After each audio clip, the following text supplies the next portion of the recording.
Circumvention. That's the nothing personal word of the day. Today is Wednesday, September 3rd, 2025. And if you have not yet listened or watched the new Pablo Torre Finds Out, then go ahead and do that once you're done with this show. But we're going to give you a little spoiler alert because Amin Al-Hassan, myself, and Pablo, mostly Pablo, partially Amin and David, have a show for you. Pablo's first show is part of the Athletic and New York Times partnership that Pablo Torre Finds Out and Meadowlark have done. Have a blockbuster investigation, one of those deep dives that is making Pablo and that show so famous. The Los Angeles Clippers and Steve Ballmer have circumvented the salary cap in their signing of Kawhi Leonard. And Pablo Torre has the documents. I don't want to spoil the whole thing for you, but I totally understand if you don't have the 80 minutes to give Pablo, but you should. Give me the 100 minutes and then figure out what you do with your next 80 on top of the extra 200 from Le Batard. My God, that's a full day of us in your ear. The backstory on this involves wannabe Democratic politicians. It involves the environment. It involves a company called Aspiration. Aspiration is a company that is under, let's say it nicely, that one of the co-founders has been indicted and has pled guilty to fraud. This is one of those companies that says they're going to change the world one tree at a time. And what they're really doing is taking your money. And one of the big investors in this company is Steve Ballmer. Yes, the sixth richest man in the world, the owner of the Clippers. And this company, Aspiration, signed out of nowhere an endorsement deal with Kawhi Leonard. Strange, you'd say. Well, they got some cool endorsements from Leonardo DiCaprio, the outstanding private jet flying, smoking, awesome actor who wants to make sure the environment gets saved. One vape at a time. Robert Downey Jr. Do love his movies. Bunch of great. Cindy Crawford, her daughter Kaya Gerber, not Kaya's boyfriend, Bill Pullman's son Lewis. But a panoply of celebrity endorsers to talk about how great it is to save the environment and to find a company that will make your whole life carbon neutral. The Boston Red Sox bought in, saying, let's do business with this company, Aspiration, and let's make Fenway Park carbon neutral. Yippee-ki-yay.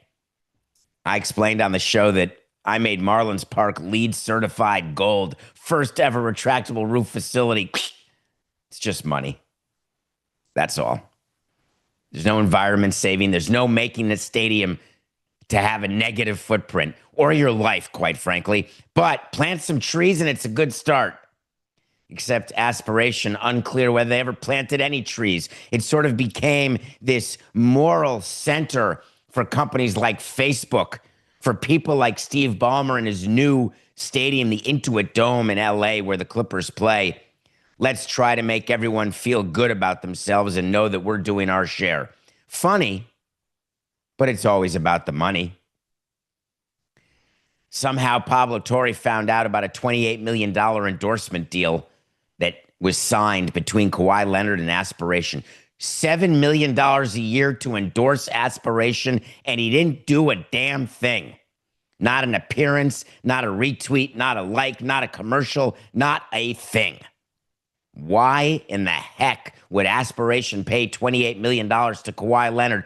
Oh, it appears that Steve Ballmer gave him the $28 million to Aspiration. Aspiration passed it right on to Kawhi Leonard. That, my friends, is called circumvention of the salary cap. So this morning, the NBA will wake up having completed an investigation when Kawhi Leonard was signed by the Clippers because owners already said, wow, this is sort of like Ohtani to the Angels. This is, I don't mean to throw shrapnel at you, Artie, but man, when I was in baseball and that deal happened, there were 29 teams who were positive that deal was done. 4869. Like when Sasaki signed with the Dodgers. Oh, I don't mean to throw shrapnel at you, Stan. You know that. Love you guys over there. But man, there were 29 owners who thought that that was a fait accompli. When Kawhi Leonard signed with the Clippers, the surprise. Baby, what a big surprise it was. Re-up, signs an extension. As you recall, he's currently under contract. The NBA investigated and said, all good here, but if any new news comes to light, we will reopen the investigation. And this is that smoking gun. This is that new information.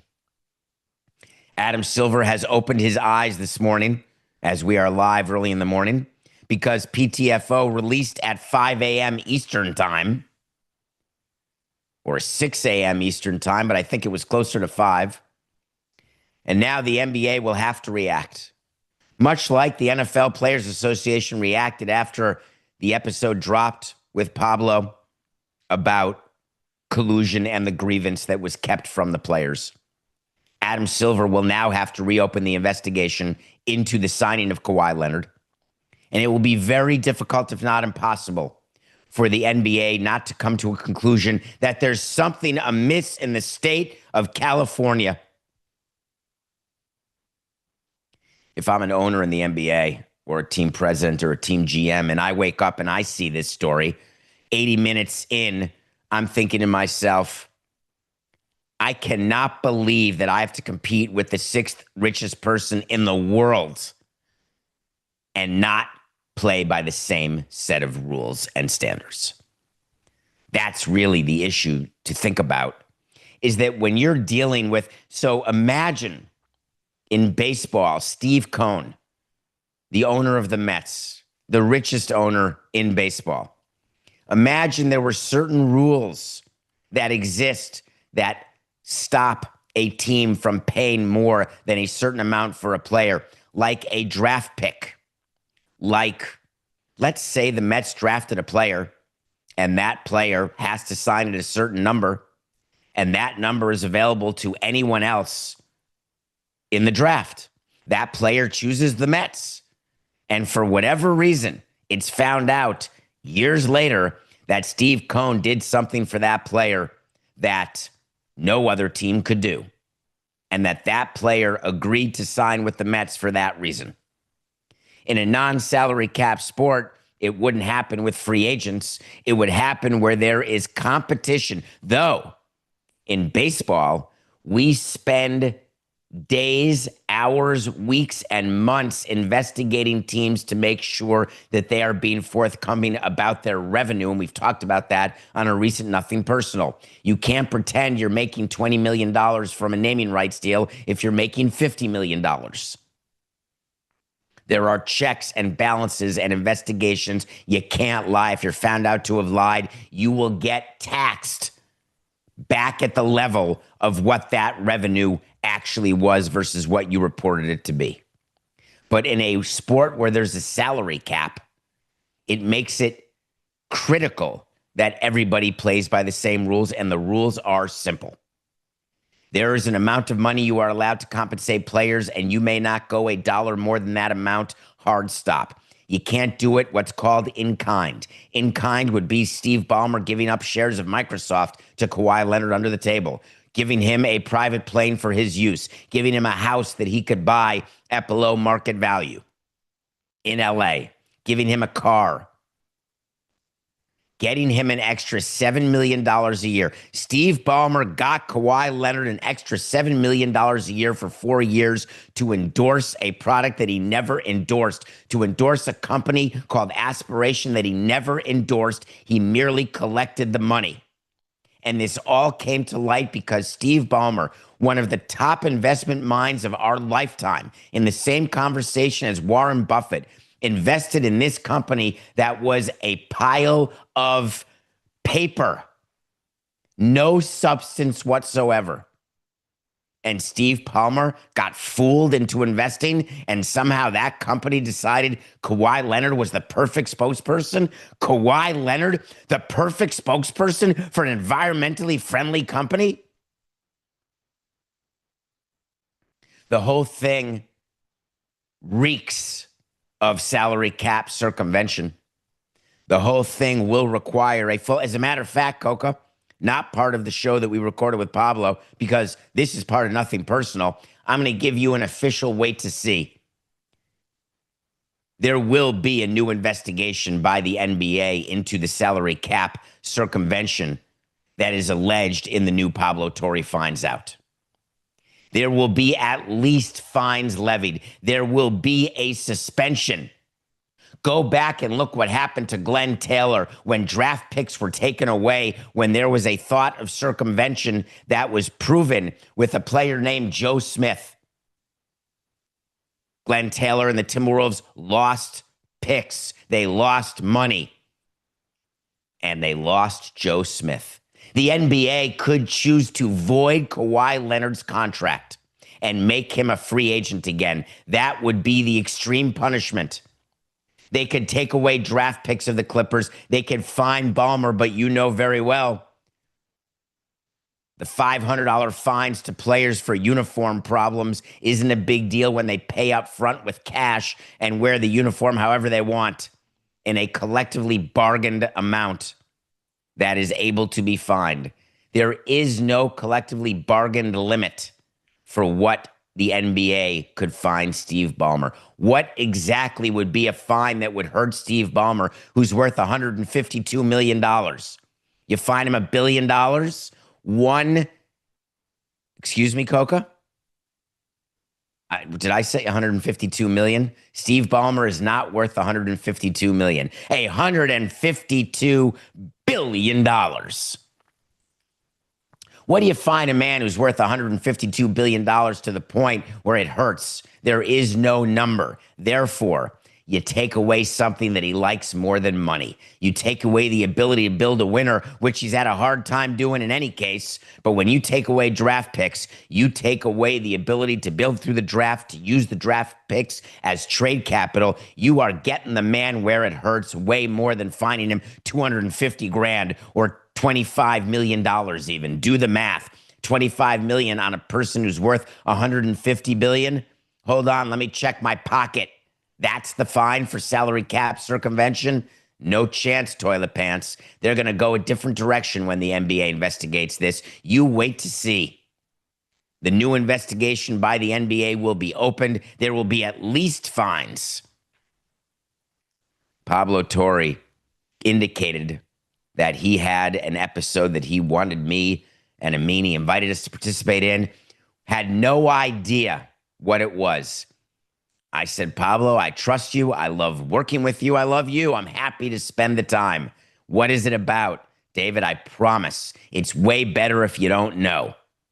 What you will see on PTFO is Amin and me looking at these documents for the very first time.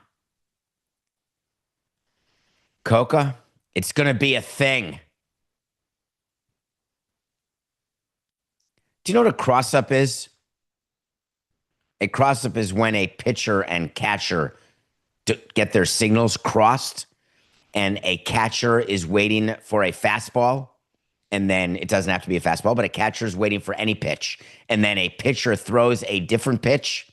How do you know when a catcher gets crossed up? Well, a catcher's in a certain position to receive a breaking ball, as an example. So when you watch a breaking ball, the catcher is taught to set up as though it's a fastball with the glove facing up. If you're not watching this on Nothing Personal with David Samson YouTube, and please hit subscribe if you are, but my hand is up, fingers to the sky. Then once the pitch is thrown, then the catcher changes to fingers to the ground, glove down to receive the curveball because the ball is going to curve. Can you imagine if your hands are up, your glove is up, expecting a fastball, then it's a curveball. Your glove stays in the same place, and the ball bounces and hits you right in the knuckle joint. Now think about it the other way. Think about when you're expecting a curveball, you move your glove down, waiting for the bounce. The ball never curves. It hits you in the chest protector. That's called a cross-up. In last night's Yankees-Astros game, Framber Valdez did something that Mike Hampton would never do. Framber Valdez had a problem with the pitch selection by his catcher, Cesar Salazar. He wanted to throw a curveball, but instead threw a sinker. And Trent Grisham said, that didn't sink all that much. I think I'll hit a grand slam. And so he did. And then 2 pitches later with Volpe up, Framber said, you're calling for the curveball? I think I'll throw another sinker. And the catcher was not quite prepared. The catcher looked at Valdez. Valdez looked at the catcher, turned around in disgust, which caused a melee after the game, a scrum of media going to Valdez and his interpreter. And Valdez had to quickly say, following a meeting with the manager, might I add, nope, that was not a cross-up that was intentional. My bad. Well, let me explain how this actually works. I've never seen a cross-up that is not intentional. Because when a catcher puts down a sign, and that's the old days, 1 finger, fastball. There's a big difference between 1 finger that the catcher puts down and 4 fingers. That's a changeup. When they put 4 fingers down and they move them around like they're doing the hokey pokey, that's a changeup. There's no mistaking it. But today's baseball is different than my baseball because there are no more fingers where Charlie Sheen has to squint his eyes because he needs spectacles. Now, all you need is an ear that can hear, because in the ear, there's something called pitch comm. A catcher presses a button. Then everyone who's got an earpiece, there's an infielder, there's people in the dugout, the catcher, the pitcher, it's called pitch comm. They hear curveball, changeup, slider, lice, locus. That's a Passover reference. Come on, stay with me. The plagues, the 10 plagues. Anybody? Let's get back to the story. It's a sound, and it's not like beep, or it's Morse code where you have to remember, wait a minute, is beep, beep, beep. Is that curveball or fastball? No, beep, beep, beep, beep, beep. Change up. No, it's the word. And don't worry, it's the language you need. It's not like Framber Valdez heard, wait, was that sinker or curveball? Sinker, was it suh or suh? Because if you don't know and you didn't hear, you step off and you point to your ear, you call the catcher up. That's not what Valdez did. And why would the manager need to call in the pitcher and the catcher after a cross-up if it truly was, oh, sorry, I misheard it? Calls him in to make sure, hey, when we speak to the media, let's be very clear. Let's be clear that that was not intentional, Framber. It is impossible for me to believe that that was not intentional because Valdez was upset with what happened 2 pitches before. And if you look at the video, after the cross-up pitch, Valdez turns around and walks off the mound. Now, people could say, oh, that's because he was upset that he crossed up his catcher.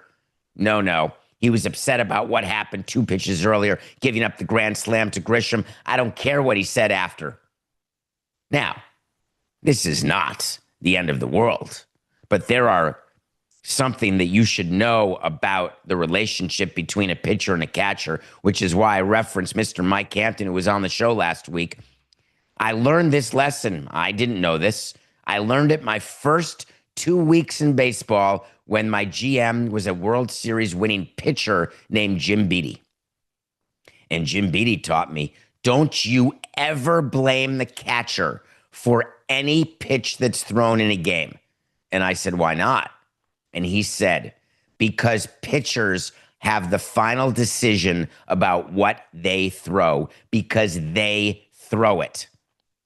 And if a pitcher makes an excuse after giving up runs that they didn't like the pitch selection, that's not the kind of pitcher we want on our staff.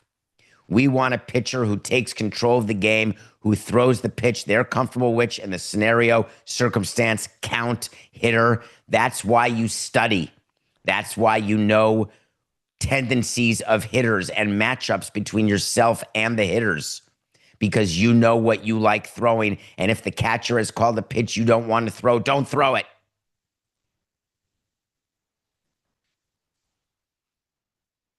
Houston dealt with it quickly. It's all done. It's not going to be talked about again, except by me, because it is a sign of a team that is just not as together as you need them to get. Because a simple cross-up I've had, a simple cross-up where, oh, criminies, I had the wrong number, we're good, and that manifests itself the next pitch. Right after the cross-up pitch, you see the catcher and pitcher, they come out, they have a little meeting, and they slap each other with their gloves on the tuchus. That's what we always say. One good tuchus slap, and then everything's forgotten. Listen, a lot of people get through life with that. Didn't happen that way in Houston. You may not have seen it because you were too busy watching the Mets. Hard to watch everything at once. You end up watching nothing. If I read one more tweet, Coca, or one more article about Juan Soto and the problems he's having as a Met, I will, I don't know what I'll do. What am I going to do? Yell and scream at the top of my lungs or talk about it on Nothing Personal? I guess I'm going to talk about it on Nothing Personal. Juan Soto is HOTT, and he's having a first season with the Mets that is in many ways historic. He homered again last night. It's his 5th home run in 5 games. He has 37 homers, 91 runs batted in, and 27 stolen bases. He never has run like this. His career high was 12 going into this season. He has more walks than anyone in Major League Baseball. He's 3rd in on base, 13th in slugging, 6th in OPS in the entire league. Can you imagine if the down season that you're all complaining he's having, he ends up with 40 home runs and 100 or more runs batted in and then steals 30 or more bags? How is that not the MVP of the league? Well, because of Ohtani and maybe Schwarber. Who would you rather have, Soto or Schwarber, on your team? Just asking. Well, for any executive, given the choice, Soto, Schwarber. And I'm including clubhouse chemistry. I'm including that everybody is taking Soto. Every single baseball executive would rather have Juan Soto on his team than Kyle Schwarber. Just like every single executive would rather have Shohei Ohtani than Juan Soto or Kyle Schwarber. If that's how you do your MVP voting, then that would be a good indication of how the MVP vote should be. But in what has become a 2-person race between Schwarber and Ohtani, how is Juan Soto not even in the conversation? He has to be. Do you know how many players are having the type of season that Juan Soto is having for the Mets in baseball this century? 0. The only time it's ever happened if he ends up with 40 homers, 30 steals, 100 ribbies, 100 runs, and 100 walks, which he is going to get. Barry Bonds and Jeff Bagwell. Barry Bonds and Jeff Bagwell. That's it. 2 players. Now, the reason why there's so much attention on Juan Soto, Coca, is that the Mets have been having a hard time winning. When you're 13-17 over your last 30, when you have given up a lead to Philadelphia that is seemingly insurmountable, everything tends to be tarnished. The fact of the matter is, what should be tarnished on the Mets is their starting pitching. The importance of starting pitching, the importance of bullpen performance. That is way more responsible for the reality of what the Mets find themselves in right now. So what do you do if you're the Mets? Well, we had this issue with the Marlins when we had some bad PR for a player's season because the team was not producing. In 2017, we had the MVP of baseball on our team. His name was Giancarlo Stanton. And we had to make sure the writers understood, the public understood. Do not misunderstand what the message here. The message here is that Giancarlo Stanton is the best player in baseball.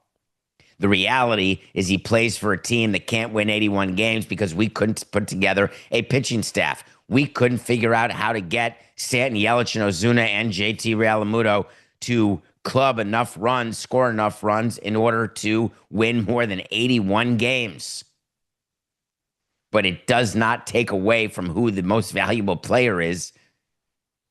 And I feel like people are ignoring the fact because Senga and Minaya are so bad. So bad. They're so bad, Coca. They're so bad that the Mets could end up skipping their turn in the rotation in September in order to make sure that McClain and Tong get the starts on regular rest. If I'm David Stearns, I do not suggest that as a course of action. Side note, if you can give the rookies an extra day, you are counting on them in October. You are going to need McClain and Tong. You're going to need them to start games because the Mets can't forget 4 starters for a 7-game series. Forget 3 starters. Find me 2 that would put the fear of anybody in the playoffs. Can you imagine you got to play the Dodgers in first round, best 2 out of 3 in LA, and you're going out with Senga, Holmes, and Minaya? Good night, good afternoon, good morning. To me, you got to look at what McClain's doing. He pitched last night, Coca. I saw that he and Fernando Valenzuela are like the only 2 rookies ever to have the type of starts that McClain has, winning your first 4 games with an ERA under 1.5 with over 25 Ks in 4 starts. That's even Jose Fernandez and Dontrelle Willis didn't do that. Only Fernando Valenzuela of the Dodgers and Nolan McClain of the Mets have had that sort of start where it's winning time for your team. You think McClain is not going to start a playoff game? So the reality is you got to make sure, give him the extra day when you can. And having it leaked out there, or the thought that you would skip Senga and Minaya now, I want Senga and Minaya to have as much confidence as possible because I'm going to need him at some point in the playoffs. One of them, I'm going to need him to do something, even if it's 3 innings of relief, even if it's starting a game 3 or a game 4. I need something. I don't want to skip their turn in the rotation unless I absolutely have to, and the Mets absolutely don't have to skip it. We had a very simple rule. Skipping a player in the rotation, you have to call the pitcher into the manager's office, have the talk with them, and it hurts. It doesn't hurt as much as a demotion to the minor leagues or an outright release, but when you skip a pitcher in the rotation, picture yourself in middle school when you were last in the batting order for the game of baseball during recess, and somehow recess ended before you ever got a turn to be at bat. Or when you did go to at bat and everyone would say, infield in, outfield in, it's Samson. I mean, that didn't happen to me. Or maybe it did. You think that doesn't have an impact? Of course it does, Dr. Freud. So you got to be very super careful if you're the Mets. So this rumor out, Coca, I don't know that it's been officially done or the conversation's had, but even with the leak, even with the mention in the media that Senga Minaya veterans could be skipped, you still have to have a meeting.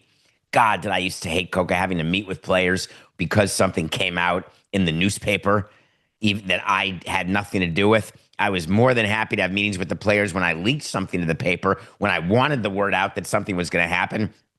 And then I could have deniability saying, I don't know how that got in the paper, man. So sorry. But yeah, it happens to be true. So we'll see what happens with the Mets. We'll see what happens with Senga Minaya. But for now, give your love to McClain. And for crying out loud, recognize the season that Juan Soto's having and stop with the nonsense of his being a failure or disappointment this year. How about the review, Coca?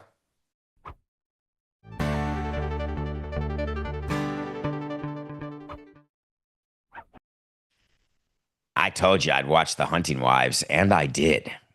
If you're a fan of Brittany Snow, watch The Hunting Wives. If you're not a fan of Brittany Snow, watch The Hunting Wives because you'll be a fan of Brittany Snow. The other star is Malene Ackerman. You may remember her as the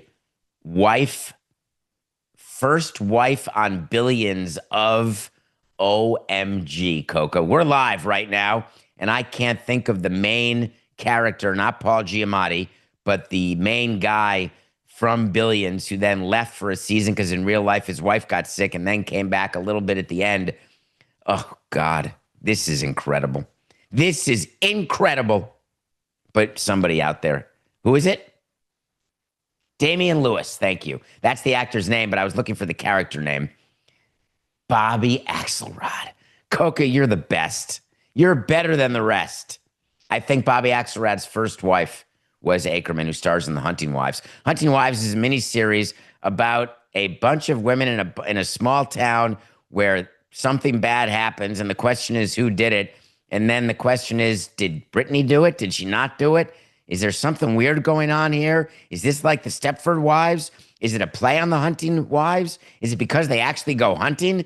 And then you see a bunch of women with guns and you're thinking, God, is that supposed to be sexy? And then all of a sudden they're naked?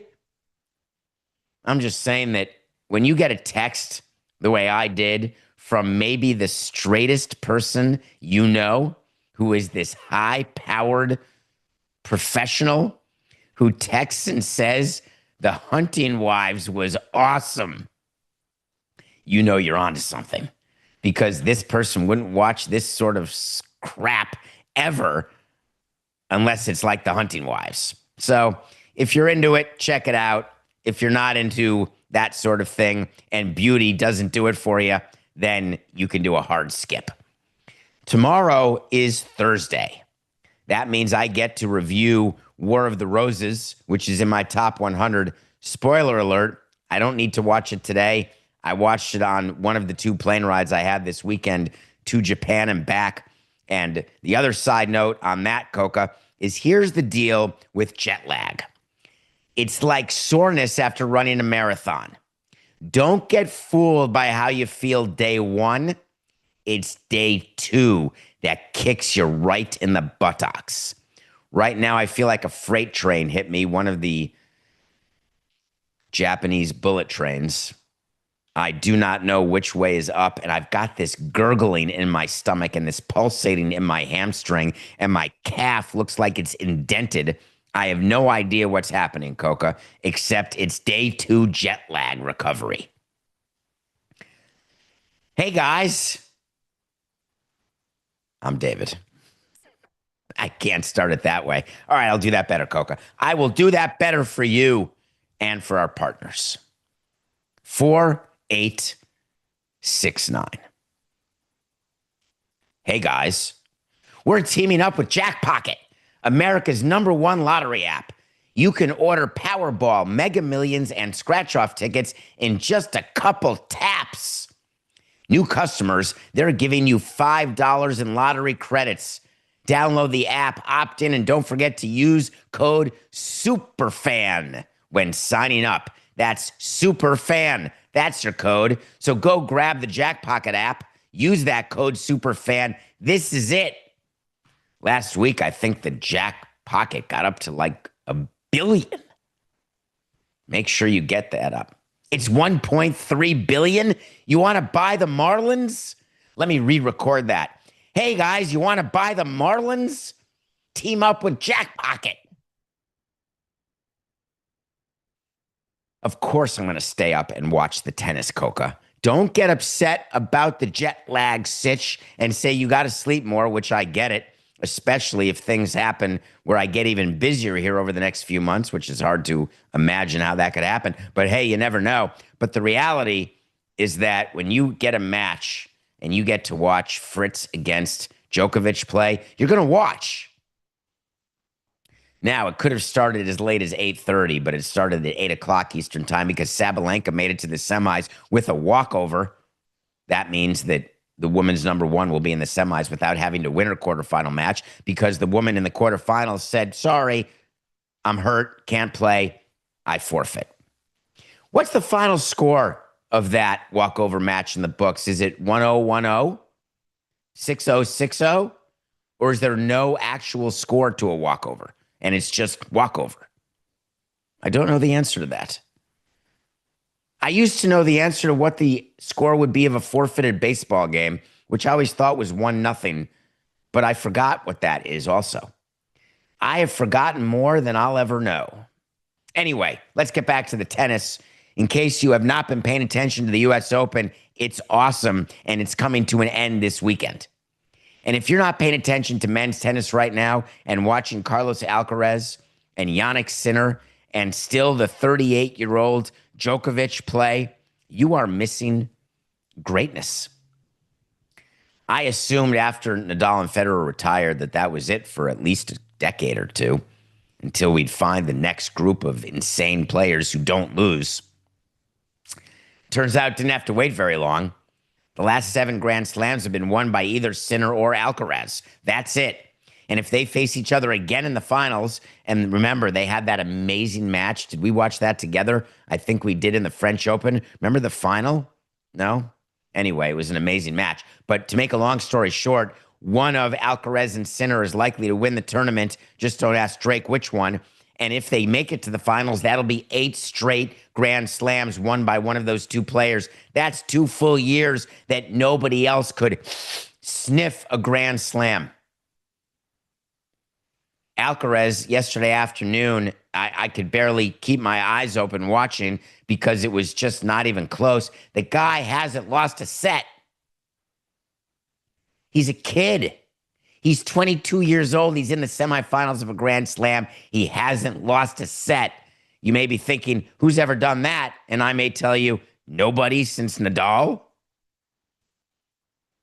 It really is amazing. If Alcaraz can run the table, yeah, that doesn't happen. Let's talk about Djokovic, though. He's 38 years old. That may sound young, and to me, it's outstandingly young. But for an athlete, this is like LeBron-type stuff. Coca, how old is LeBron? Is he now 40, doing what he's doing in the NBA? Or is he still in his upper 30s? But when you've got performance like this that is clean, you are seeing something that you just don't see. Djokovic, 38 years old, is trying to win his 25th Grand Slam title. Yes, that would be a record. Djokovic has to get through Alcaraz. One of those 2 is going to make it to the finals. So either way, history is going to be made when you see the semifinals played on Friday. But I want to just mention to you the insanity of Djokovic being in the Grand Slam semifinal the way he is. I want you to do some math. I know it's early, but stay with me. This is Djokovic's 53rd Grand Slam semifinal. There are 4 Grand Slam tournaments per year. That's it. What's 53 divided by 4? Can you do it quickly? Would you agree that it's 13, remainder 1? I'm just asking whether you would. And if you would agree it's 13, remainder 1, it's as though Djokovic made it to the semifinals of every Grand Slam every year for 13 straight years, and then the first Grand Slam in the 14th year, and then finally did not make it to the semifinals.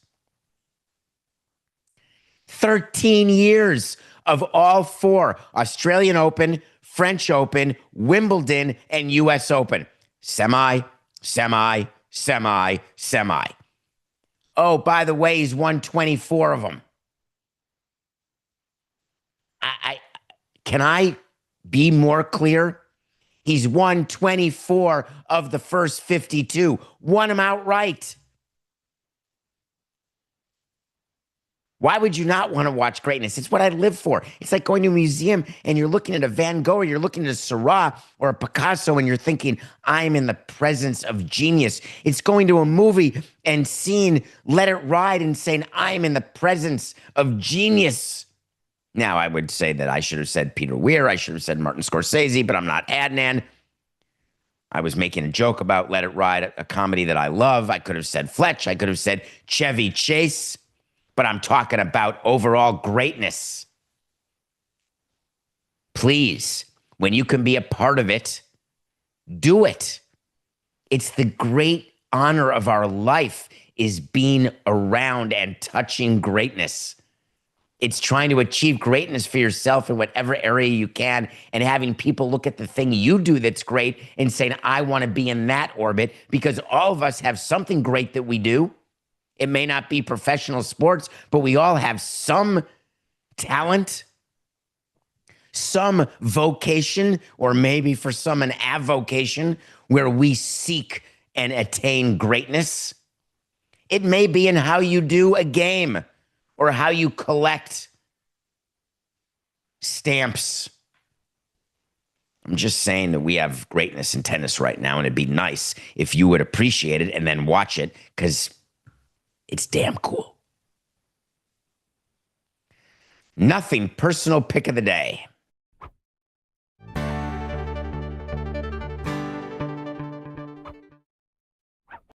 Nothing personal pick of the day was the Mariners over the Rays. We had woo going. How are the Mariners not taking advantage of the Astros losing games? It's driving me up a wall. I do not understand. What motivation? What more do you need? Seattle's lost 2 in a row. They've won 4 out of their last 10. They remain 3 games behind the Astros. They've had opportunity after opportunity to gain ground, and they can't. All they're doing is losing ground to Texas. That's it.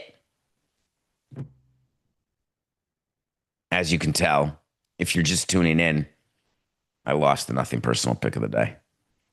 We're 116 and 112. It was a tight game. I mean, I expected it to come out my way, but alas, it didn't.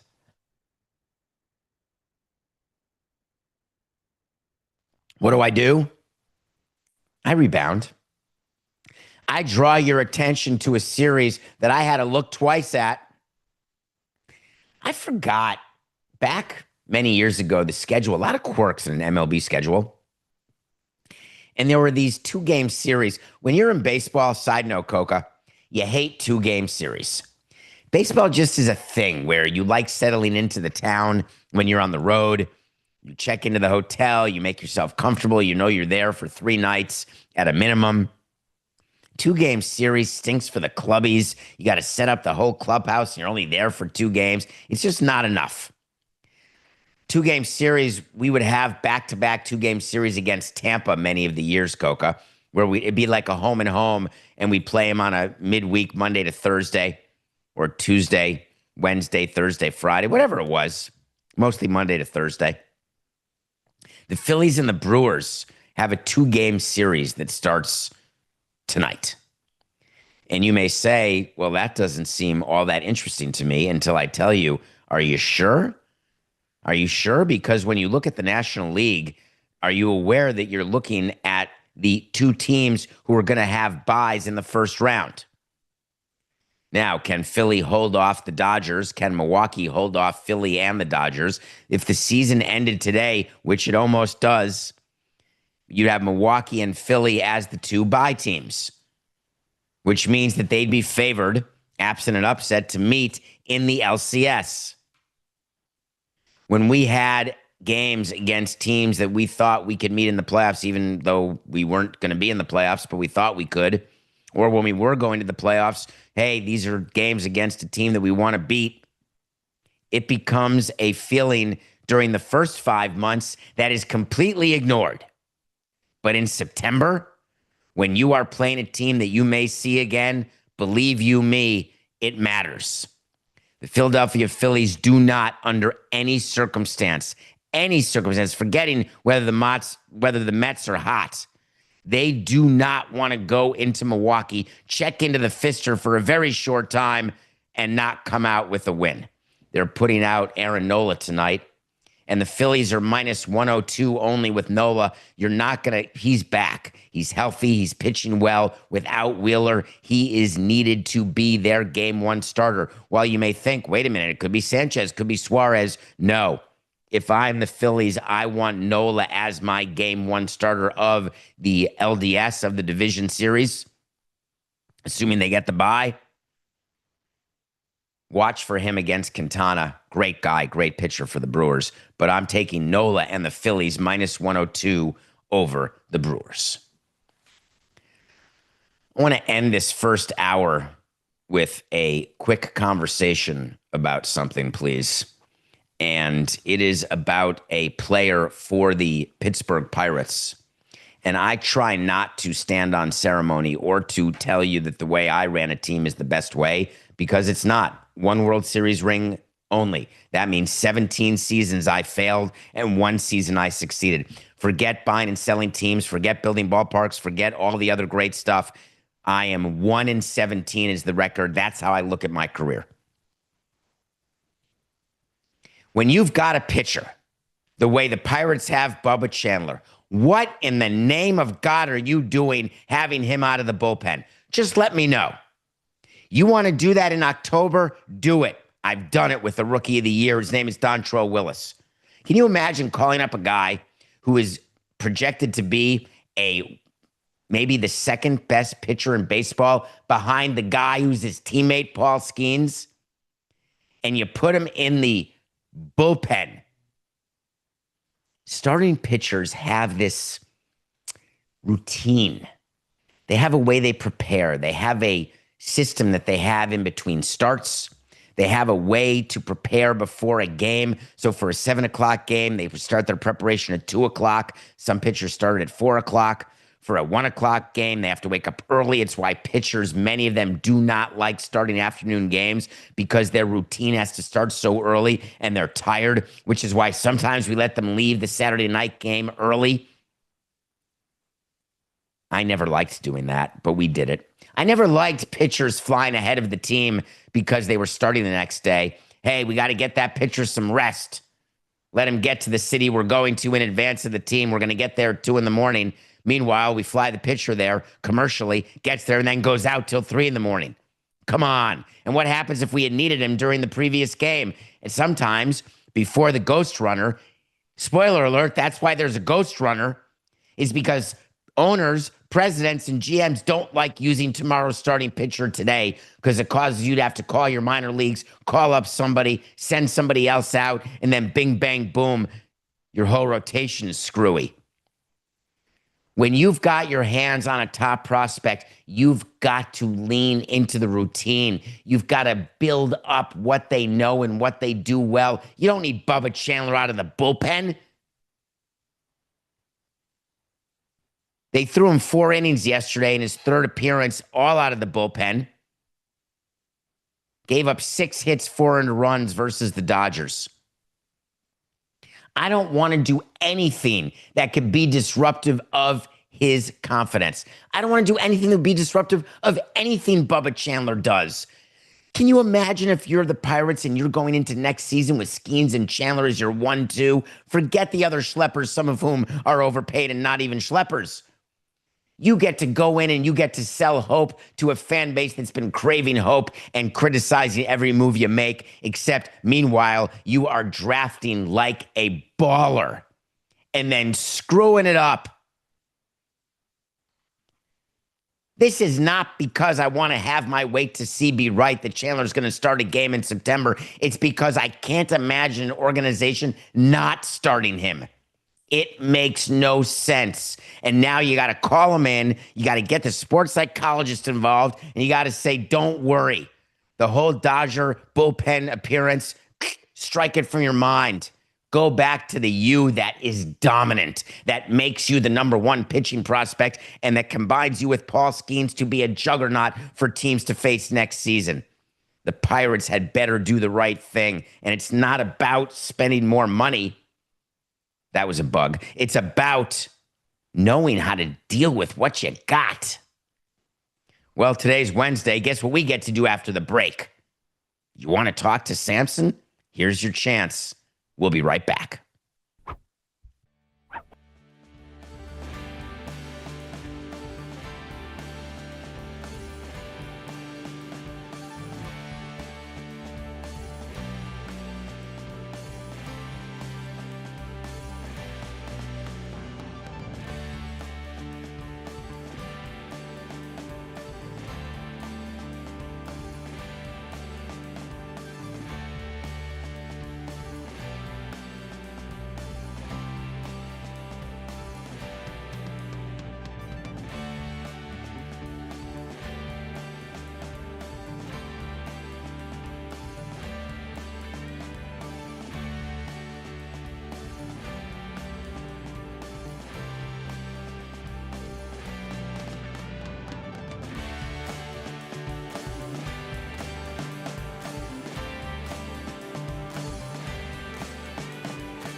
I love Wednesdays at Nothing Personal because it gives us an opportunity to hear from you, the audience, the people who give so much of your time, which we appreciate. We do not take for granted the multiple hours per day that you're spending on Nothing Personal. And what we do for you Wednesdays is a segment called So You Want to Talk to Samson. You know what I want? I want to talk to Samson. So you want to talk to Samson? You got it. All you have to do is reach out however you can. If you're not comfortable with your own voice, you could change your voice. You could distort your voice, like in Pablo Torre Finds Out in today's episode about the circumvention of the salary cap by Steve Ballmer and the Clippers with the signing of Kawhi Leonard. Feel free to distort your voice, but pick up the phone. Look at the number on your screen right now, unless you're listening, in which case, wait for it. 631-377-4869. That number again, 631. That's the area code. 377 DPS, David Philip Samson, NPDS, 4869. And that's not a mistake.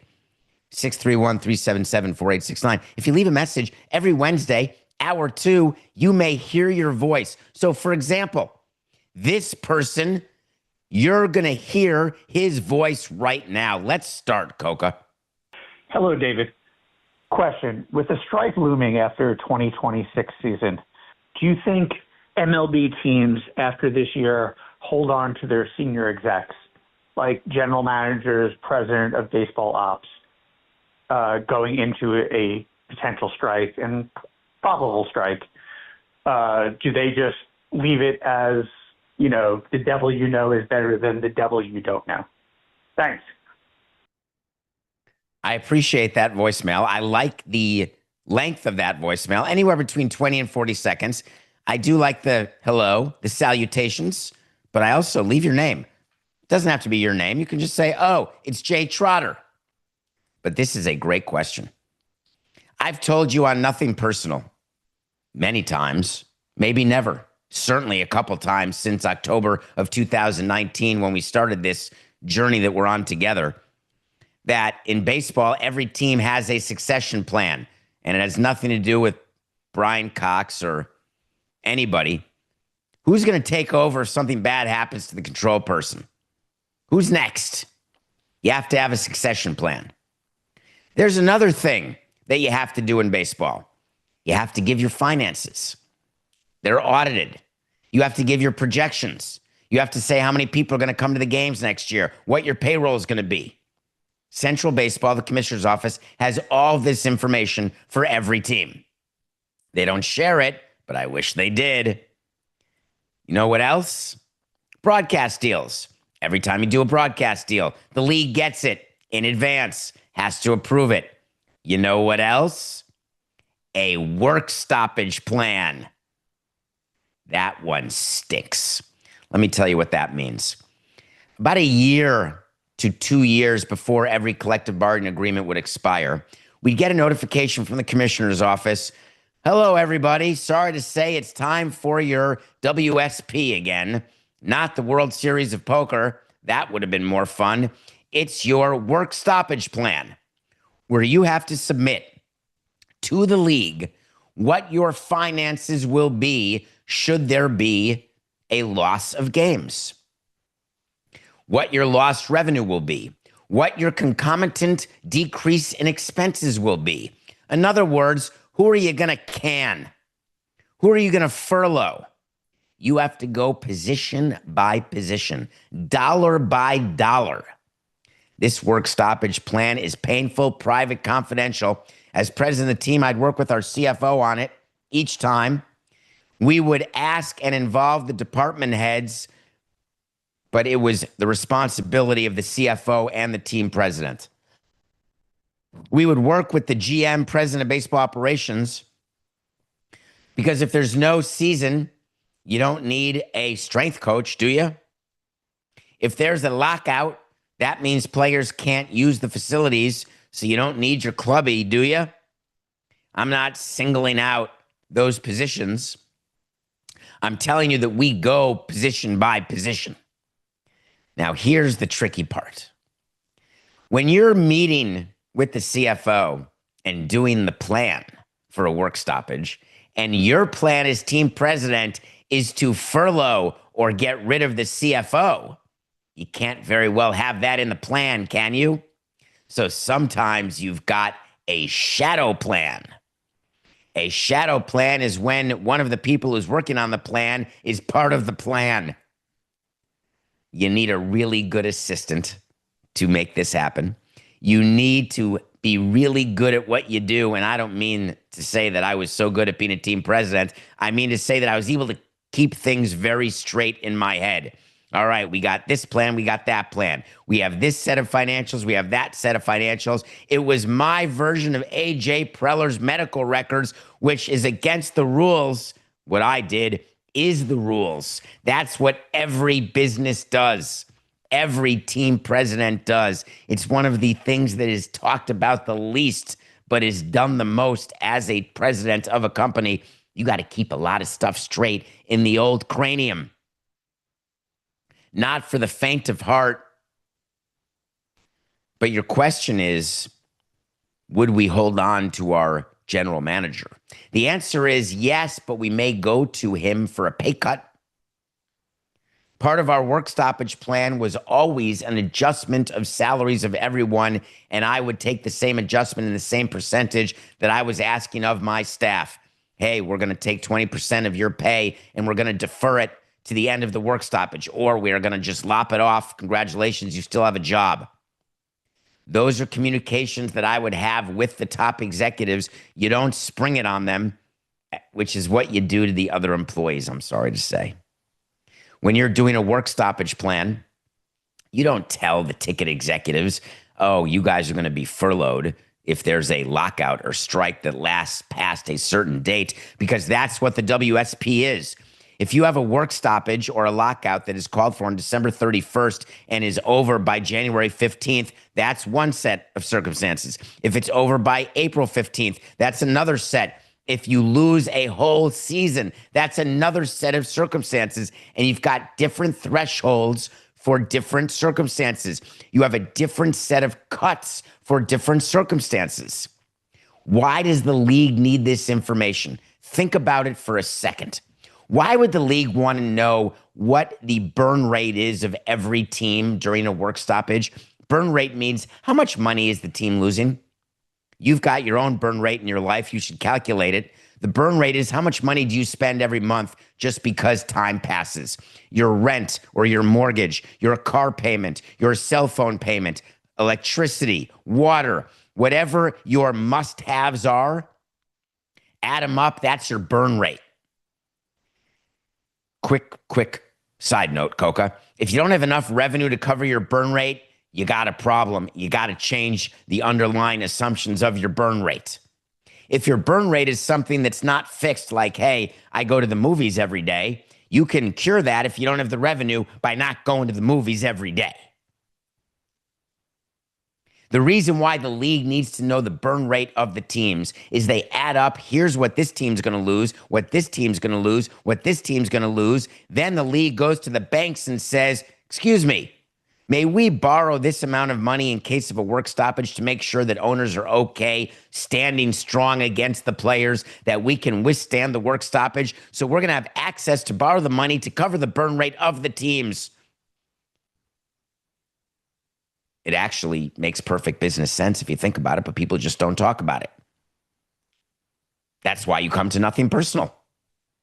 I appreciate the question, but we would hold on to the executives. We would adjust the pay, and then we'd make good once a settlement and a new CBA happened. Why do I think that that's what we would do? Wait a minute. Spoiler alert. I've done it. What's next, Coca? Hello, David. Chris from Illinois. We all know you were the team president of the Miami Marlins. There are also teams that have a president of baseball operations, and of course, teams have a general manager. It would seem odd that a team would have all three of those positions because at least one, two, maybe three of them would all be looking over their shoulder. So what is the What are the responsibilities of a team president versus a president of baseball operations? And are there teams with all three? Really love your work. Thanks. Thank you for that. That comes very nicely. Coca, it's almost like you're producing a show. It's perfectly aligned with the last question. Okay. I'm going to give you the org chart of a baseball team. Owner. That's an easy one. The owner's on top in his own box. Picture a flow chart that has a bunch of squares. If you've never seen an org chart, it looks like a bunch of squares, and there are lines between the squares that connect them. Sometimes the lines are solid. Sometimes the lines are dashed. They're like dashes. What a solid line means is that this person in this box directly reports to that person in that box. How do you know they directly report? It's if one box is below the other and there's a solid line between the boxes. That means the lower box reports to the upper box.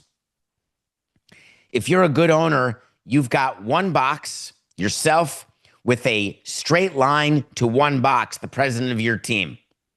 You have one person report to you. What most owners do is they've got a president of the team in a box, then the president of the baseball organization or the basketball organization. Two people, two boxes, both reporting to the owner. And then you've got a dash between the two presidents. I never liked that. The way I worked is I reported directly to the owner and the president of baseball operations reported directly to me.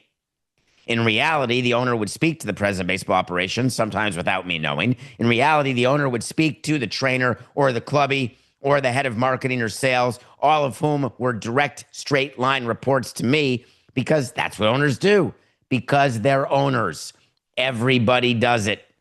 Think about your business. You've got a direct report. If you do you ever go to anyone other than your direct reports? I bet you do. That's the same thing in baseball of an owner going directly to a scout. It happens. A president's job is to be in charge of the entire company. The company is made up of a business operation and a baseball operation. The baseball operation is the biggest part of the business operation, but the business operation has sales and marketing and finance and PR and broadcasting and charity, anything that the company does. The president is ultimately responsible for. The president hires vice presidents to take care of each individual department. You've got a vice president of sales, a vice president of marketing, a vice president of finance. You may call them different things, a CFO, a chief baseball officer, a senior VP of marketing, an executive VP of marketing. Those are just titles. Ignore them. Titles are made to make you feel good when owners or presidents don't want to pay you more money. All right, we'll give you a title raise. Don't you feel great that you get to call yourself an MD, a managing director, not a vice president, not an associate, not an analyst? No, call me late for dinner, but pay me millions of dollars. It was always my position on Wall Street. Don't care what the title is. I want the money. That was always my position. That's why I was executive vice president of the Expos. Don't care. Just want to get paid and give me the responsibility of being the team president. So you've got all these people who report up into the president, and they're running marketing and sales. Picture the VP of sales has below him people or her, people who sell tickets, people who sell sponsorships. Anything that is sales related would report to a head of sales who would report to the president. Do you need someone in ticket sales reporting to the GM of the team? No. That's why the person in ticket sales reports to the VP of sales who reports to the president. Why would someone who is responsible for selling a ticket need to speak to the person responsible for who's playing second base? You got to think about it. That's called an org chart. But underneath the GM or the president of baseball operations, there are many things that take place. You guys may focus a lot on the major league team.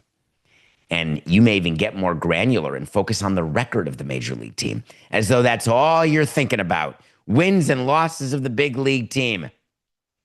If only it were so, Dianu, but it's not. If you are the president of baseball operations, you got to think about more than the record of your major league team. You have an entire minor league operation to deal with. You have an entire scouting operation to deal with. You have an entire business center to deal with, the cost of all of your baseball employees. And I'm not even talking about the payroll of the big league players. I'm talking about the head count of the people who scout, the analytics department, et cetera. So the president of baseball operations is like the CEO of the baseball business, but that CEO reports to the president of the team. Some cases reports to the owner, but the owner's not going over budgets each year in detail, which are as thick as 5 inches. I don't think that was 5 inches, Coke. I'm holding my fingers apart. If you're not watching this on YouTube, maybe that is 5 inches. I've always been terrible at calculating because in my mind, that looks like 8 inches. The GM used to be the head of the baseball organization. Now the GM reports to a president of baseball operations. Title inflation is what I call it. But what GMs are these days are what assistant GMs used to be. And what assistant GMs are people who report to the GM. Now it's the GM reporting to the president of baseball operations, but it's the same concept. AGMs get involved in stuff that the GM doesn't want to do. Hey, go ahead and get that 50-page budget summary taken care of for our business center. Go ahead and negotiate the 0 to 3 contracts with the young players who we get to tell what they're doing. Go ahead and interface with our head of arbitration in order to get to me with how we're going to attack our arbitration-eligible players. Go ahead and make sure that our roster is taken care of, and then when we designate someone, they get taken off the roster. When we recall someone, they get recalled properly from the minor leagues. When we option someone, we do it properly. All of those administrative duties are things that AGMs do. Sometimes they get called AGM of administration. Sometimes AGMs of administration get named GMs, and people are silly enough to think that they're actually running the baseball operation. Believe me, all these things happen in the real world. The reason for title inflation was to make sure that we kept people happy. It's the same reason there's title inflation in every company. You make them feel like they're getting closer to being president of something. But those are the differences between the team president, the president of baseball operations, and the general manager. Thank you for that. What's next, Coca? Hello, David and Matthew. I was a long-time listener, first-time caller. I was at a major league game and they were throwing T-shirts. So I had a question. Is there any promotion that you put down because it was too dangerous, or any promotion that you thought was good and just turned out to be a total mess? Thanks. I'll let you go. Bye. The question is about promotions gone wrong. There's something called Google. You may want to check it out because this one will knock your socks off. I'm going to say it wrong, Coca, but here I go. Vuvenzuela. Does that word mean anything to you? What is it called, Coca? Vuvuzela. Did I just try to rhyme it with Venezuela? Is that what I just did? That's funny. Go check out at Pro Player Stadium. We had a promotion where we gave away these sound noisemakers called vuvuzelas. It became a national incident. During the course of the game, as I was sitting watching the game next to the dugout, the manager, "What are you doing?" The players, "Are you kidding me?" The noise was so outrageous that I regretted it 2 minutes into it. Of course, now everybody leans into this sort of noise. Bring the noise, bring the noisemakers. We'll bang the drum slowly. It's going to be super fun. It'll make it sound like there's a lot of people when there aren't. And then all of a sudden you realize, wait a minute, it doesn't sound like there are a lot of people. It sounds like you're inside someone's eardrum screaming. The thing about promotions is that you think they're going to be amazing. Otherwise, you wouldn't approve them. One of my favorite things to do is to watch people tell you after something goes wrong that they knew it was going to go wrong. And when they're the ones in the position of approval, it's like when you sign a player that ends up being bad and you're like, hey, we saw that coming. Well, if you saw that coming, then why'd you sign him? There's not one promotion that I approved that I thought would be a bad promotion. How insane would that be? Yes, I believe this will not sell one ticket. I am fairly certain that there will be nation and worldwide blowback on this one. Rubber stamp approved. It's so ridiculous. No, I didn't know. But my God, it was bad. Now, the t-shirt toss is a funny one.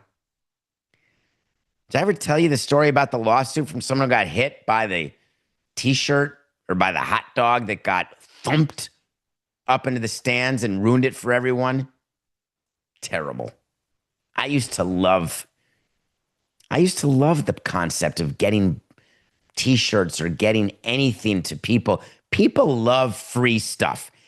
If I showed you what the hot dogs looked like prior to going into the cannon, and then the number of people who eat the hot dogs that come from the cannon, you'd say, wow, that person should be a little more germophobic like Samson.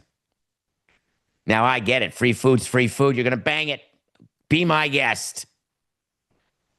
The free t-shirts. It's fantastic. But, alas, you all ruined it with your damn lawyers and damn lawsuits. So now we had to do it naturally. All right, mermaids, get out there and throw some shirts. If you're not in the first 10 rows, sorry. All right, let's get some steroid gymnast and see if he can get it up into the second deck. All right, sorry. I mean, come on. You're taking all the fun out of it. I think there should be a rule, a very simple rule. When you go to a game, it's everything that happens to you is your fault. Now, that makes me sound like a terrible business owner. Let me make an exception. If you slip and fall on ice cream that was on the floor for more than 5 minutes and we didn't clean it, then I'm happy to give you a couple K.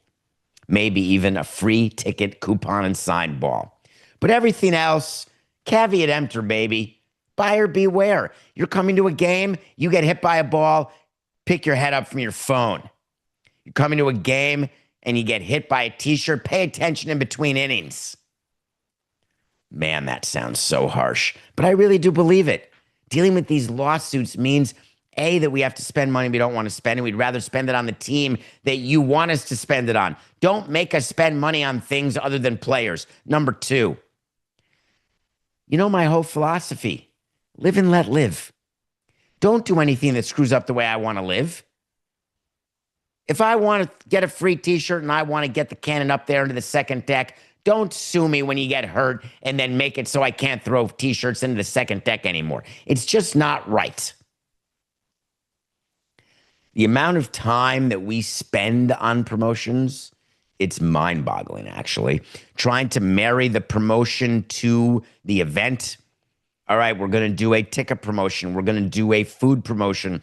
Let's get a sponsor in the food industry. Trying to add value to a sponsor. Did you see, quickly here, Coca, be calm. This is not part of the question, which I know drives you crazy because this is the So You Want to Talk to Samson segment. I get it, but hang in there with me. Did you see what the Eagles did? God, I love this. The Eagles have this play called the Tushy Pushy. The Tushy Pushy is when someone lines up and it's 4th and inches, and all of a sudden there's a guy behind Jalen Hurts who touches Hurts in the tush totally legally because the play is legal, even though I thought it would be made illegal, but it never got the votes. So you push in the tush, and then all of a sudden it's a first down. Indefensible when pushed correctly, much like many things. Well, guess what the Eagles did? They went out and sold the tush push to the Dude Wipe company. Do you know what a Dude Wipe is? Because I do. Used them. Now, they're not a sponsor of Nothing Personal. Why not? Can we please contact Dude Wipes? Because I love using them. Why? Think about like post-marathon or post-workout or any time you're schwitzing just a bit and you can't get to a shower other than a public shower, which you're not going to use, or not your own shower, which is gross, and it's got someone else's little hairs in it. You whip out the Dude Wipes. And if you're going to be pushing somebody's tush, you're going to want to make sure, boom, boom, boom, wipe, wipe, wipe, perfectly clean. God, would I love to see that right as they're lining up. 4th down and inches, 4th quarter, game on the line, Super Bowl, and out comes the dude wipe to make sure that the new Jason Kelsey's rear end is sparkling like a diamond. Love that, Coca. What was the question? Let's just go on to the next question, please. Hey, David, it's Crispy calling in from Omaha, Nebraska. As the king of stadium development and just all land development related to sports, what are your thoughts on the San Antonio Spurs stadium development? Because boy, oh boy, there seems to be a lot of pushback. Thanks. Love your show. Thank you for loving the show. Thank you for that accolade. I really have never considered myself the king of anything other than, bowel disorders. But I appreciate that you say I'm the king of stadium development, which I'm not, but I'll take it. Now, you mentioned San Antonio. My question for you, my fine fellow, I was going to say my fine friend. You're not my friend. I'm not your friend. I don't even know who you are. You didn't even leave your name, but you're from Omaha. Asking about San Antonio, Texas. Love that. Are you aware of what I was doing about 20 years ago in San Antonio, Texas? Is that why you asked the question? Are you aware that I flew to San Antonio, Texas to meet with our old friend Nelson Wolff? There's a name I haven't thought about in a long time. Because we wanted to move the Marlins to San Antonio. Wink, wink. Never going to happen because we were trying to get a ballpark and we couldn't get a ballpark. So we had to pretend we were relocating and we went to Vegas, San Antonio, Portland. Anyone? Bueller? Do you remember when we did a financing plan with San Antonio of how they were going to build a ballpark? Well, they're trying to build a new arena there, and it's something. Now, let me explain what San Antonio is willing to do. They are trying to figure out how to get $800 million in public money to help pay toward a $1.3 billion Spurs arena. Now, the Spurs, as you may remember, are putting together quite a team that they're trying to get their next dynasty. The Spurs have been, I don't know, Coca, next to the Lakers and Bulls. I would have to say the Spurs are the most successful franchise in the last 50 years. That is quite a statement I'm making, but I'm going to have to say under Popovich, with the number of titles they've won, I don't know. Jordan's Bulls, Jackson and Riley's Lakers, it's not the Heat. The Heat what do they have, 3 rings? The Heat are in the conversation, but San Antonio is way more successful, and now they've been down, but Wembanyama, they've got a new coach. Wembanyama, this is their moment. They need a new arena. And they're trying to get $800 million. So what you do when you're trying to get public money is you got to figure out the system that you're going to use to get it. And very often you use these zones, these special zones that I used to call the BFZs. The BFZs are the but-for zones. And it's always the worst argument, but I would make it with such conviction. And I would say, but for the Marlins Park in this area, there'd be nobody here. There'd be no tax revenue generated. So do me a favor, draw a line around Marlins Park, extend it out a couple blocks for any sort of expansion, and let us take all the revenue, tax revenue that's generated to the municipality and use it to help me build the ballpark. Because, but for the ballpark, you wouldn't have the tax revenue. Think about the insanity of the argument. People wake up on a Saturday and say, I'm going to the ball game. If there were no ballpark there, they'd wake up on a Saturday morning and say, I'm going back to sleep. That's the theory. The theory is that, but for the ballpark, the people who are spending money in the ballpark area on a game or a hot dog or a piece of merch would take that money, stuff it under their mattress, and not spend it on anything else. But every time someone brought up that argument to me, I would ignore it. I would talk right over it, right through it, and I would say, what do you mean? You're going to compare someone going to a game, going to a movie, or someone going to a game, going out and buying something from a retail shop? Forget it. If someone's not going to a game, your community is losing out, because they're just going to do nothing. And frankly, no one's going to want to visit your town. No one's going to want to move their business to your town if they can't wake up on a Saturday and go to a ballpark. That was always the argument we would use. So you've got those zones. You also have other stuff that San Antonio is looking at, that other teams. San Antonio is doing nothing here, my fine acquaintance, that other cities are not doing. The old venue tax. That's my favorite. I love that for sure. It's some people call it a ticket tax. A venue tax is a tax that people who attend the venue are paying on certain things. When you look at your ticket price, as an example, we give you an all-in price. We don't tell you what is allocated toward food, what's allocated towards a tax revenue stream. When we were threatened by Miami-Dade County, how about a ticket tax? We would say, hey, if we could charge more money for tickets, we would. Believe you me. A ticket tax is taking money away from us that we need to keep a competitive team. Venue taxes are very similar. The question is always asked, is money going to be used for renovation? We've covered this on Nothing Personal. Or is money going to be used for a brand new arena?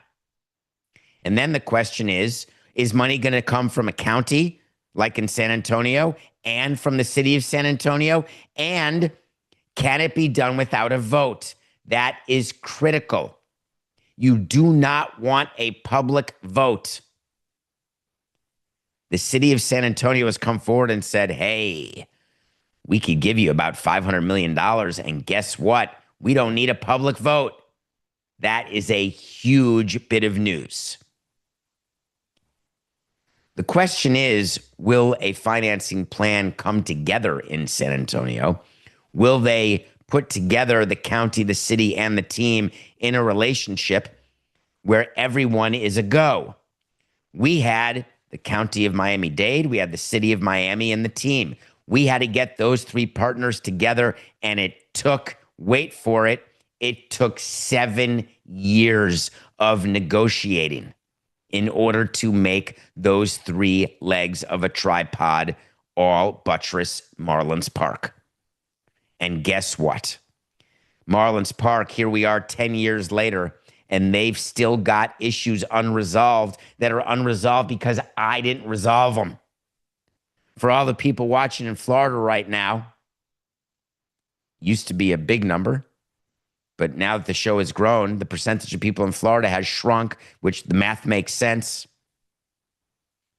But you're going to be hearing much more about Marlins Park and the arguments that are going to take place between the public and the private as they try to figure out how to maintain Marlins Park going forward, because yours truly did not put in the agreement, which is public and available right behind me or on a computer near you. If you've got the Wi-Fi and ability to download, you'll see that there's certain things that are left out of stadium agreements. It's called keeping something silent. It's called we'll worry about it later.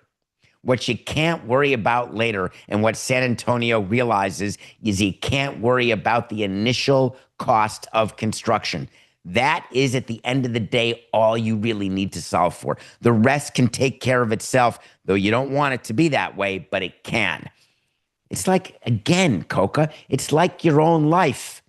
There are many things that you can blow off, procrastinate until they disappear, but there's certain things that if you don't take care of right now, it's acute and it becomes worse. Think of it like a staph infection. That is what it is to put together a stadium deal.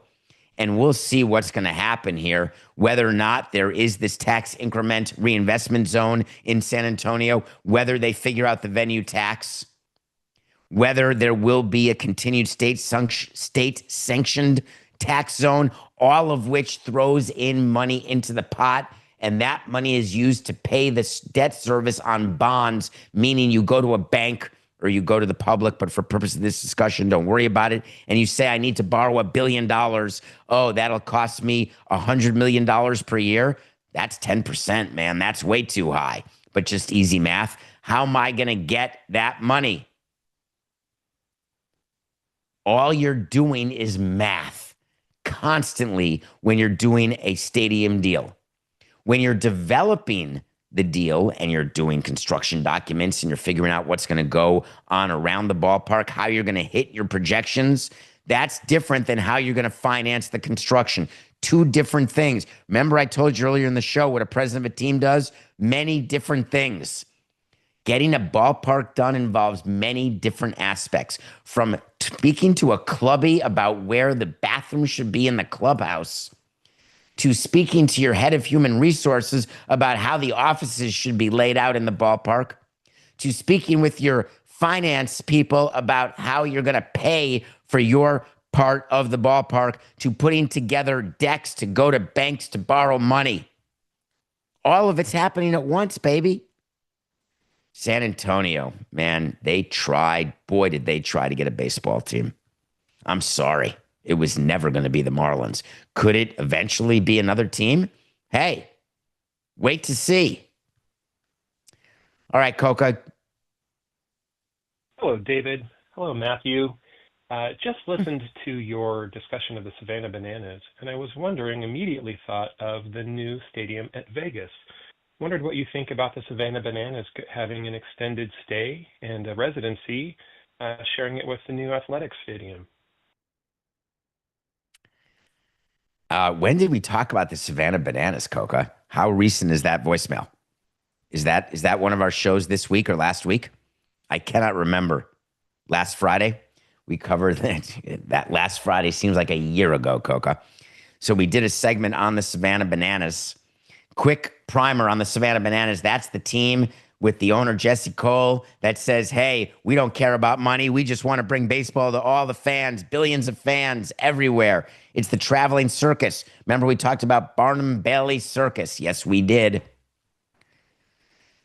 What are stars who do residencies in Vegas? Who do you got on that? Barry Manilow? Backstreet Boys in the Sphere? Penn and Teller? Siegfried and Roy? Celine Dion? Adele? Why do people do residencies? When they're tired of travel and when they're willing to move to Vegas for a period of time, rent a house and live a life, or they live in Vegas and that's where they want to be, and they do a show every day. Comedians have residencies. Every time I go to Vegas, oh, it's Brad Garrett again. Now, you can have a residency on a weekend and just fly in for it, or you can have 8 shows a week. The purpose of a residency is because there is a continuity of interest in the underlying product. Cirque du Soleil's have residencies in Vegas. How long has Mystère or O been around? I think they're still open. Maybe not, but I think so. It's like a Broadway play. Cats has a residency, had. Hamilton has a residency currently. Broadway plays, concerts in Vegas. Billy Joel once a month at the Garden was called a residency. Totally different. Mislabeled. That's not a residency at Madison Square Garden. That's just a guy who can keep selling out the Garden once a month in perpetuity for like over a decade. It's amazing. Watch the documentary on Billy Joel. And So It Goes. Also in my top 5 of favorite songs. Number 1 being Your Song. Not Your Song, Your Song, Your Song, Your Song, Elton John, Your Song. I don't know why that came in my head, but it did. Yes, I've got a list for that too. Not on the website, davidsampsonpodcast.com. Only my top 100 movies are on that. Maybe I should add songs and TV shows. Nah, not yet. You got to want for something in this world. But the residency is done because there is the demand. And you've got the supply. The supply is the person or persons willing to stay in Vegas, live in Vegas, be in Vegas. I could argue that every team has a residency in their home arena. Don't the Marlins have a residency at Marlins Park? They play 81 shows a year, whether they're good or bad. You can go 0-81, 81-0, and guess what? You still have a residency. In Vegas, if you have a residency and draw 5 people, your residency will disappear faster than you can say, I'm David Copperfield's career. So for the residency to work, you need audience. Savannah Bananas draw like an artiste around this country. They're selling out football-sized stadiums. The benefit to the Bananas being in one place is their travel costs would decrease. But would they be able to sell out in these numbers for the number of games they do if they wanted to extend the number of games? And by the way, the owner of the Savannah Bananas wants to make a full league. He wants to have like 6 teams of Savannah Bananas, all of whom are playing each other all over. Now, that would mean eventually they'd have to choose home cities, wouldn't they? Are you going to have a coordinated schedule where you've got 3 traveling games that are happening all over the world? It'd be like air traffic controllers were necessary. Is it doable? It'd be like a concert tour constantly. And that's an expensive proposition when you're on tour versus a residency, because you're not building a studio and a set that stays. When you're on tour, you're loading in, you're loading out. Jackson Browne, the loadout song, always with stay, please. Loading in and loading out is a tough work. A lot of trucks involved, a lot of people involved, a lot of expense involved. The reason why people go on tour is they want to go to their fans and not make the fans come to them. When you have a residency in Vegas, in theory, what you're doing is making the fans come to you. Fine, it can work. Part 2, it's not going to happen. Part 2, I buried the lead. That wasn't really the lead. Sharing the new ballpark with the Sacramento Aths. NCTP, baby. No chance, toilet pants. You think that John Fisher in his right mind is going to share his new beautiful ballpark with the Savannah Bananas? The wear and tear on the stadium cannot be underestimated. It's why you don't want 2 teams sharing a building when they already play in the same state, because it means there's double the events. Go look at what's happening in Sacramento. A total mal-rev, nightmare. They've got the AAA team, the River Cats. They've got the Major League team, the Aths. That ballpark is being used and abused, which means the useful life of anything, a seat, the clubhouse, all of the cleaning equipment, the useful life is being used up twice as fast because it's getting twice the use. Think about why the Yankees don't want Tampa using their spring training facility next year. For competitive reasons? Don't be ridiculous. It's the Yankees don't want Steinbrenner Field to be dilapidated any more quickly than it already is, unless Major League Baseball or the Rays is going to pay for the maintenance and repairs of the ballpark. And believe me, when the Rays did the deal and Major League Baseball did the deal, there were certain costs paid to the Yankees, but they didn't cover the accelerated depreciation of that ballpark, Steinbrenner Field in Tampa. So they got to get out of there, which is why they're going back to the Trop and why St. Petersburg is blowing $56 or $66 million to repair something that's going to house them only for a couple of years, and then it's going to go empty except for raves and for some conventions. Maybe that's Olympic Stadium, but I'm close. You know what I mean. So I guess my answer to you is they shouldn't have a residency at the new Vegas ballpark because it'd be bad for the Bananas and bad for the Aths, in which case there's no added value to anybody, in which case it's not going to happen. But I do love the question and do appreciate that you called 631-377-4869. Did anyone else call? Coco. Hey, David. This is Mike from Las Vegas. My question is, once all the teams get to Las Vegas, because it looks like that's happening, sorry to say, but the A's seem to be digging currently. How does it work with the money from the city? Are they always going to make room for new teams to come in, or is there a point where they're just going to say no? The other question I have is, how do you get, multiple teams? Then you have these cities that have multiple teams that play the same sport. How does that work? Thanks again. Love the show. Thank you for that. A couple things that we'll talk about. Coca, you're very organized. We had a Vegas and then a Vegas question. It's almost like you've produced the show since 2019. So Vegas is an interesting place because Vegas is sort of, picture Miami. Do you remember when Miami had only the Miami Dolphins? And that was it. There was no Heat in basketball, no Panthers in hockey, and no Marlins in baseball. And then one man said, Wayne Huizenga, I got an idea. I want Miami to be more of a worldwide city. I don't want it to be looked at as the cocaine capital of the world. I don't want that. So one of the ways to legitimize the city is to have sports teams, which, side note, has always been my argument of why stadiums should be financed by the public, because you want to be a major league city. You want to be a multi-sport city. The way you go in Vegas went from no teams, then all of a sudden they got a hockey team. Now, I'm not counting the WNBA team, but I should. But I'm not for this conversation. They got an NHL team. The Golden Knights moved, and it was total expansion, not relocation. Then they got an NFL team to relocate. And now they're trying to get a basketball team that would be either expansion or relocation. And they're getting a relocated baseball team in theory. The question is, can a city go from a one-sport town to a four-sport town? Miami did it. Vegas is going from a 0 to a 4 in theory over a period of 10 years, 20 years. What's needed? Two things. What do you think the number one thing that's needed? Money.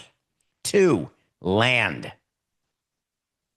You need land for the ballparks and arenas, and you need money to build them. Then you need RPWC, rich people who care. It's not easy to find RPWCs these days because most RPs don't see, but some of them really do see about their C. They do care about their community. Now, of course, there are ulterior motives for being an RPWC, because if you own a business in the community, like let's say a waste management company, or let's say that you are a fabric of that community and you'd like the value of all of your real estate, if you're in real estate, that would be crazy. You want it to go up. One of the ways is with sports teams and sports facilities. I'm not begrudging rich people saying they don't care because they're charitable and they do care, Coca, I swear. But the way you go from 0 to 4 is you get the RPWC, you get the land, you get the money, and then you get the team. That's pretty much the order. Now, 2 teams in the same sport in the same city, the New York area used to have way more than 2 baseball teams. Hello, did you know Brooklyn used to have a team? Where did they go? Yeah, Ohtani plays for the Brooklyn Dodgers today, except they're not the Brooklyn Dodgers. Mets, Yankees, Dodgers. How about the Giants? New York Giants.